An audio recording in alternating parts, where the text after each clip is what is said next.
आज हमें गुरुकुल में जिसमें आचार्य जी हैं इनसे पूछेंगे क्या क्या। आचार्य जी, गुरुकुल का क्या नाम है? चिम्मन आर्य आयुर्वेद गुरुकुल, ग्रेटर नोएडा में। जी, यहाँ पे अभी कितने बच्चे हैं? यहाँ अभी 18 बच्चे हैं। अच्छा, इनकी दिनचर्या क्या रहती है? दिनचर्या ये अभी सर्दी के दिनों में 4:30 बजे उठते हैं प्रातःकाल, और शौच आदि से निवृत्त होकर के फिर ये योगाभ्यास करते हैं। योगाभ्यास व्यायाम करने के बाद फिर इनके लिए दैनिक कार्य है साफ़ सफाई का। अपना बेड बिस्तर, अपने परिसर की सफाई करते हैं। फिर स्नान आदि करके ये यज्ञ हवन में बैठते हैं। यज्ञ हवन के पश्चात ये 8 साढ़े 8 बजे के बीच में इस अंतराल में इनका भोजन होता है, स्वल्पाहार होता है। स्वल्पाहार के तत्पश्चात ये प्रार्थना करते हैं। प्रार्थना करके फिर ये अध्ययन के लिए बैठ जाते हैं। हमारे अध्यापक इनके लिए तैयार रहते हैं। फिर इनको बाहर जो 5 विषय की पढ़ाई होती है, हिंदी, अंग्रेजी, गणित, विज्ञान, सामाजिक विज्ञान और अंग्रेजी, उसकी भी पढ़ाई होती है। उसके अलावा यहाँ वेद और व्याकरण की पढ़ाई होती है। और ये फिर 1 बजे के आसपास इनका फिर दोपहर का भोजन होता है। 12:30 बजे तक कक्षाएँ चलती है और 1 बजे फिर भोजन करने के बाद इनको 1 घंटे का विराम है। 1 घंटा फिर ये आराम करते हैं। 1 घंटे के पश्चात फिर से इनकी कक्षाएँ लगती है। वो कक्षाएँ लगभग 3:15 साढ़े 3 बजे तक चलती है। 2 घंटे की कक्षा होती है, 1.5-2 घंटे की। और फिर उसके बाद फिर ये अपने अपने वस्त्र को उतारते हैं, जो गुरुकुल का धोती और कटी वस्त्र है, और फिर ये अपने खेलने के लिए जाते हैं। खेलते हैं। उसके बाद फिर परिसर की साफ़ सफाई, यज्ञ हवन की तैयारी करते हैं। फिर इनका शाम में भी स्नान होता है।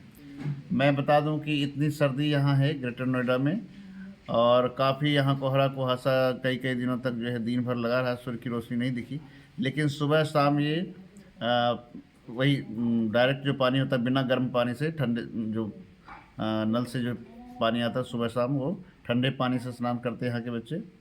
और इनकी इम्यूनिटी मजबूत है। इनके भोजन पानी पर हम ध्यान देते हैं, जो हमारे महर्षि वाघभट्ट ने भोजन के बारे में बताया है, और उसी दिनचर्या पर उन्हीं के हिसाब से, और आदरणीय राजीव दीक्षित जी के ने जो बताया है उनको ध्यान में रखते हैं इनका भोजन पानी हम व्यवस्था करते हैं, देते हैं।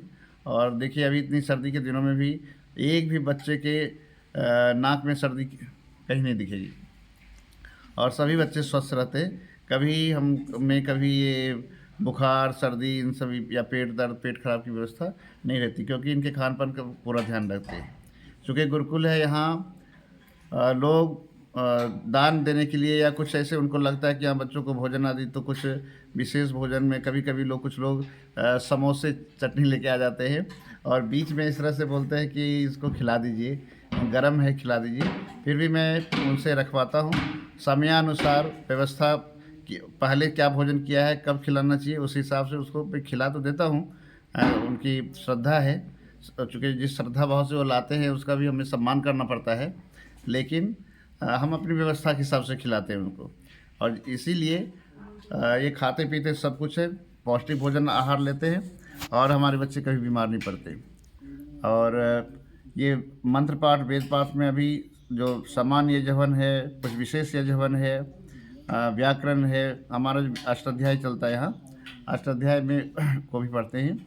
और बाकी बाहर के जो अंग्रेजी, गणित, विज्ञान है, इनको पढ़ाने के लिए हमने कुछ एक विशेष जो लोग हैं कॉलेज में, कोई लेक्चरर है, कोई विद्यार्थी बीएड कर रहा है, ये ग्रेटर नोएडा इंटरनेशनल यूनिवर्सिटी में जो बीएड करते हैं छात्र, वो इधर आते हैं। कुछ इन लोगों को विषय हिसाब से, विषय के जो स्पेशलिस्ट है, विशेषज्ञ है, वो आकर के पढ़ाते हैं।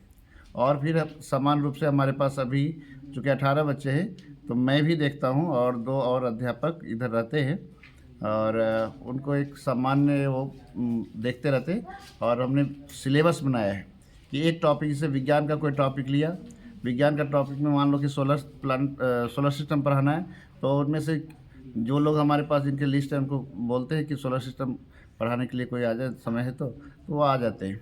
इस तरह से हमारा गणित का है, विज्ञान का है, अंग्रेजी का है, अंग्रेजी का जो ग्रामर है उसका है, और सब लोग आते हैं और वो पढ़ाते हैं। तो अलग अलग विषयों के विशेषज्ञों से मैं पढ़वाता हूँ इन्हें, और जो सामान्य हमारे पास अध्यापक है वो भी हम इनके साथ में 24 घंटे रहते हैं। हमारे बच्चे सभी अनुशासित है। इस परिसर में कोई भी नशापान, धूम्रपान न करने वाले व्यक्ति का प्रवेश है, और ना बच्चों को इस तरह की शिक्षा दीक्षा है, ना जानते हैं ये, और ना किसी तरह का अपशब्द का प्रयोग किया जाता है। गुरुकुल में गौशाला भी है? जी जी, गुरुकुल में छोटी सी गौशाला है। गौशाला मतलब बच्चों को दूध खाने के लिए दूध की व्यवस्था हो। जो देखो, जो संस्कृत पढ़ेंगे, वेद पढ़ेंगे, उनको सफ़ेद मतलब दूध और लस्सी तो चाहिए ही। बिना दूध लस्सी के बिना शरीर मजबूत नहीं होगा, दलिया के बिना शरीर मजबूत नहीं होगा। इसलिए हम देसी गाय रखते हैं। कोई भी जर्सी गाय को हम लोग सुअर का नस्ल मानते हैं, और उससे बीमारियां भी होती है। आज जो कैंसर का बीमारी है वो जर्सी गाय की ही देन है। शुगर की बीमारी जर्सी गाय की देन है। हाँ, लेकिन लोग नहीं समझते। हम अपने यहाँ देसी गाय, प्योर जो देसी गाय है हमारी गाय, 1 लीटर, 1.25 लीटर ऐसे दूध देने वाली गाय है, और उन्हीं गायों इनको वही दूध इनको मिलता है। एक समय का दूध इनको पिलाते हैं, और एक समय के दूध का इनको लस्सी बना करके देते हैं।